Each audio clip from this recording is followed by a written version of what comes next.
Doctor wig, ये बताइए, जो बात सामने आ रही है कि जब इन्फेक्ट हुआ व्यक्ति तब उसे नहीं मालूम चला, उसके बाद कुछ समय तक वायरस ने कुछ नहीं किया, वो आराम से बैठा रहा, और कुछ सालों के बाद, मान लीजिए 5, 7 या 10 सालों के बाद लक्षण आने शुरू हुए, तो ऐसे में व्यक्ति कौन से वो लोग होंगे, आप बताना चाहेंगे, जो ये जरूर जाने कि क्या वो HIV पॉजिटिव है या नहीं? तो अब उसमें भी फिर वो हाई रिस्क ग्रुप्स हैं।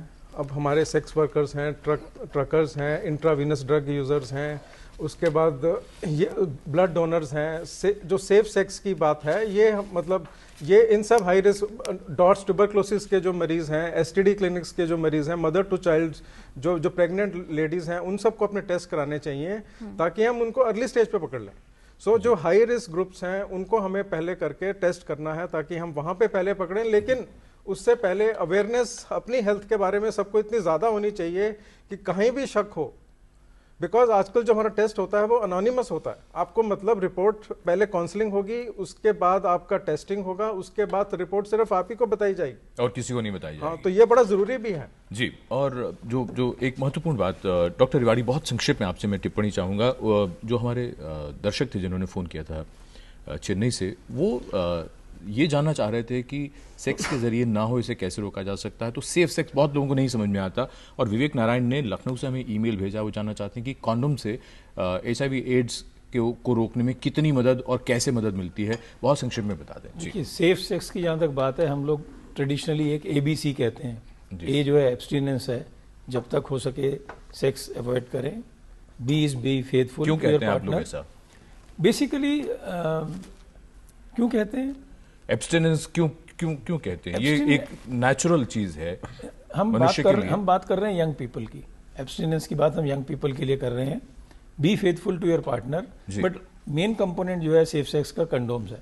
कंडोम एक 100% सुरक्षा देता है जी। असुरक्षित यौन संबंध हमारे 87% केसेस में HIV इंडिया में जो फैलता है, 87% में असुरक्षित यौन संबंध HIV इन्फेक्टेड पार्टनर से है जी। अगर आप कंडोम यूज करें, कंसिस्टेंटली करें और करेक्टली करें, ये बहुत ज़रूरी है। कंडोम यूज़ ठीक से कैसे करें, उसको डिस्पोज ऑफ कैसे ठीक से करें। अगर कंसिस्टेंट यूज़ हो रहा है, करेक्ट यूज़ हो रहा है कंडोम का, तो ये 100% प्रोटेक्शन देता है सेक्स में। तो ये बड़ी महत्वपूर्ण बात है, और जानकारियाँ हमें इस बारे में हमें बहुत जानने की ज़रूरत है कि HIV एड्स से जो लड़ाई है, हमने उस पर काफ़ी हद तक काबू तो पाया है, लेकिन पूरी तरह से जिसे कहते हैं जीता नहीं है अभी। उसके लिए बहुत ज़रूरी है बहुत से सवाल पूछना, जो हम जारी रखेंगे एक छोटे से ब्रेक के बाद।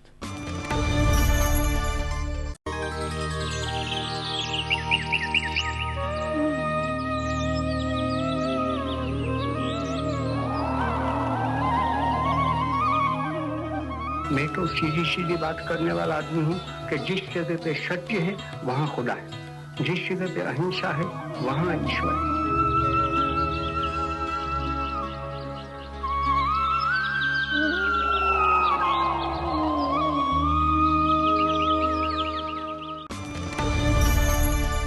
ब्रेक के बाद टोटल हेल्थ में आप सभी का एक बार फिर स्वागत है।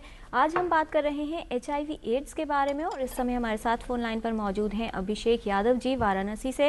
अभिषेक जी, आपका स्वागत, सवाल पूछिए। हेलो, हमें पूछना है कि अगर हम जो एड्स फैलता है जी, अगर क्या किसी के पास जाकर खाना पड़े, उसके शरीर से भी टच हो तो उससे भी फैल सकता है क्या? किसी का अगर खून अपने शरीर में चढ़वाना तो भी फैल सकता है? जी।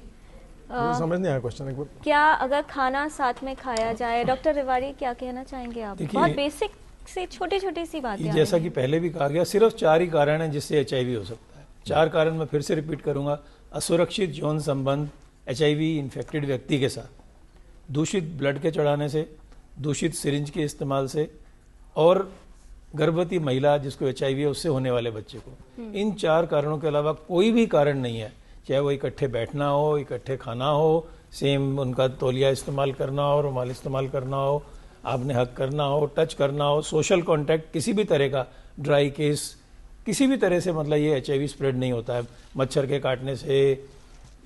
तो जो 4 कारण है उनके अलावा कोई भी कारण नहीं है। तो तो इसलिए किसी भी तरह से घबराने की जरूरत नहीं है कि HIV इन्फेक्टेड व्यक्ति के साथ आप बैठे हैं, साथ खाना खा रहे हैं तो उससे HIV हो जाएगा। जी डॉक्टर रेवाड़ी, एक जो बात चर्चा में सामने आई थी, जैसे डॉक्टर विग ने कहा कि कुछ हाई रिस्क ग्रुप हैं, ऐसे में कुछ सोशल वर्कर्स मान लीजिए, हेल्थ वर्कर्स मान लीजिए, और ख़ास तौर पे डॉक्टर्स जो बहुत क्लोज कांटेक्ट में रहते हैं, मरीजों को देखना भी है और ड्यूटी भी करनी है, उनको कितना बड़ा खतरा होता है और उनके प्रोटेक्शन के लिए क्या स्थिति है या क्या ऑप्शंस हैं? देखिए, बहुत अच्छा क्वेश्चन है। मैं इसके दो पार्ट हैं, हाई रिस्क ग्रुप्स का और हेल्थ केयर प्रोवाइडर्स का। हाई रिस्क ग्रुप में जैसे मैंने पहले बताया सबसे ज़्यादा प्रेवलेंस है ट्रांसजेंडर्स में, करीब करीब आप समझिए 8%, 8.8% प्रेवलेंस है। इंट्रावीनस ड्रग यूजर में 7% से ज़्यादा प्रेवलेंस है।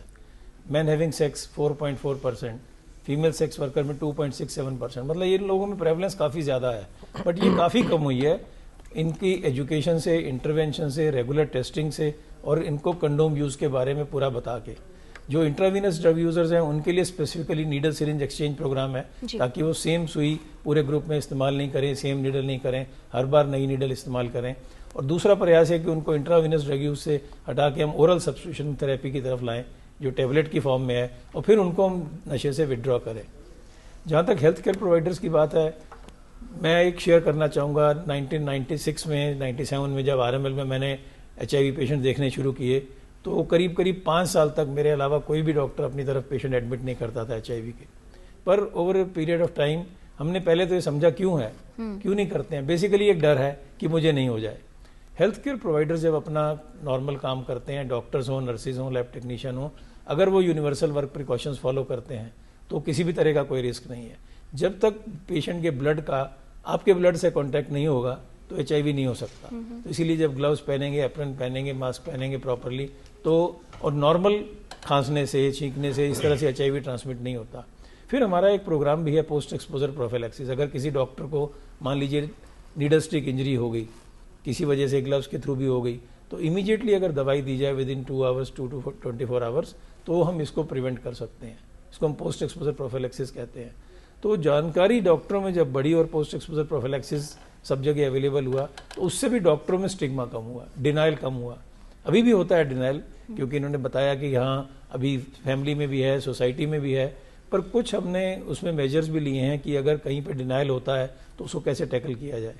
हमारी हर राज्य में एक कमेटी है, स्टेट ग्रीवेंस रिड्रेसल कमेटी, जिसमें गवर्नमेंट डॉक्टर्स के अलावा, गवर्नमेंट ऑफिशियल्स के अलावा नेटवर्क के लोग भी हैं, पॉजिटिव पीपल भी हैं, और जहां भी कोई डिस्क्रिमिनेशन का मामला आता है तो इस कमेटी में प्रयास किया जाता है कि उसको इमीडिएटली सुधारा जाए। और इस समय डॉक्टर पवन गर्ग हैं दिल्ली से टेलीफोन लाइन पर। डॉक्टर पवन गर्ग, सवाल पूछ सकते हैं आप। हेलो जी डॉक्टर साहब, सवाल पूछें।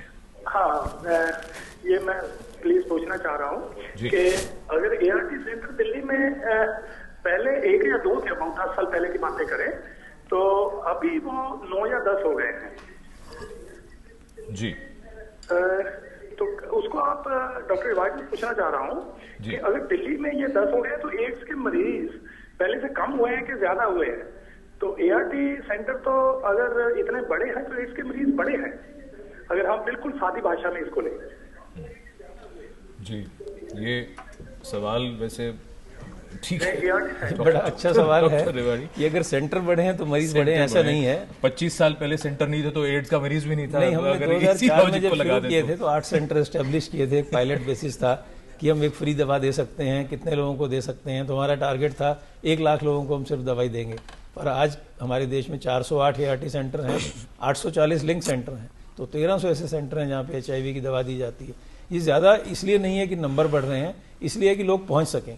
अगर आपके पूरे देश में सिर्फ 50 सेंटर हैं तो लोगों को 200, 300, 400 किलोमीटर चलना पड़ता है वहाँ पहुँचने के लिए और हर महीने आने के लिए। तो ये नंबर ऑफ सेंटर्स इसलिए बढ़ाया गया कि लोगों की एक्सेस ईजी हो, उनको ट्रैवल पे पैसा कम खर्च करना पड़े, टाइम कम वेस्ट करना पड़े, और उनकी एडियरेंस बढ़े, क्योंकि हर महीने उनको आना है। अगर वो बीच में दूर है सेंटर और नहीं आ पाते हैं, या उनको अपना 1 दिन का लेबर या अपना 1 दिन का वेज का लॉस करना पड़ता है, तो वो नहीं पहुँचेंगे। तो इसीलिए नंबर ऑफ सेंटर्स को हम कॉन्स्टेंटली जहां नीड होती है देख के नंबर ऑफ सेंटर्स को इंक्रीज करते हैं। मरीजों की तादाद देखते हुए कितने सेंटर्स बनाने थे, आपने उस हिसाब से सेंटर्स स्थापित किए हैं, ना कि डॉक्टर पवन गर्ग को ऐसा लग रहा है कि सेंटर्स बढ़ रहे हैं का मतलब बीमारी बढ़ रही है। हमने अपने बल्कि लोगों में बीमारी ना बढ़े, उनका इलाज आसानी से हो, आप सेंटर्स उन तक लेकर गए हैं, आप ये कह रहे हैं। हमने 3 कारण मैंने आपको शुरू में बताए थे कि हमारा 57% डिक्लाइन क्यों है जी। एक उसमें अवेयरनेस था, दूसरा ये था हमने टारगेटेड इंटरवेंशंस किए हैं हाई रिस्क ग्रुप, तीसरा ये था कि एंटी रिट्रोवायरल ट्रीटमेंट सेंटर्स बढ़े।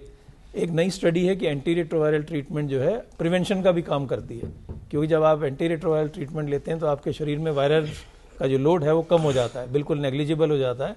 तो HIV इन्फेक्टेड व्यक्ति से उसका ट्रांसमिशन भी रुक जाता है, तो ट्रांसमिशन की जो चेन है वो भी रुकती है। जी।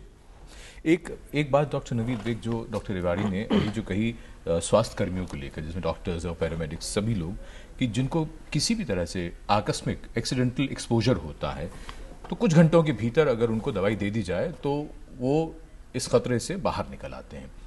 तो क्या आम आदमी भी जिसको इस तरह का कभी एक्सपोजर उसे लगे कि ऐसा हो गया किसी भी वजह से, तो क्या वो भी इस तरह की दवाई जाके मांग सकता है आप लोगों के पास?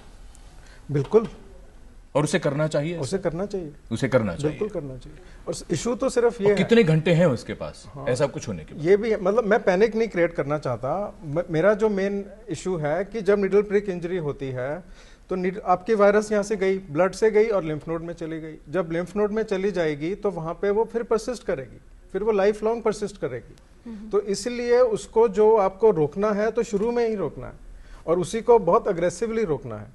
तो जब आपको पता है किसी HIV पॉजिटिव पेशेंट से हुआ है और निडल प्रिक इंजरी हुई है या मेरा एक्सपोजर है, तो मुझे दवाई उसी टाइम लेनी है जी। जितनी जल्दी ले लें, वो कहते हैं 2 घंटे 24 मिनट, जितनी जल्दी ले लो वो बेटर है, क्योंकि वो वायरस 12 घंटे में लिम्फ नोड में घुस जाता है और फिर वहां परसिस्ट करता है और वो लाइफ लॉन्ग परसिस्ट करता है, क्योंकि वायरस को इरेडिकेट करना पॉसिबल नहीं है। आप HIV को इरेडिकेट नहीं कर सकते, आप एड्स को क्योर कर सकते हो, बिकॉज अगर आप जल्दी इलाज कर दोगे तो एड्स तो होगा ही नहीं जी। HIV को आप कंट्रोल कर सकते हो।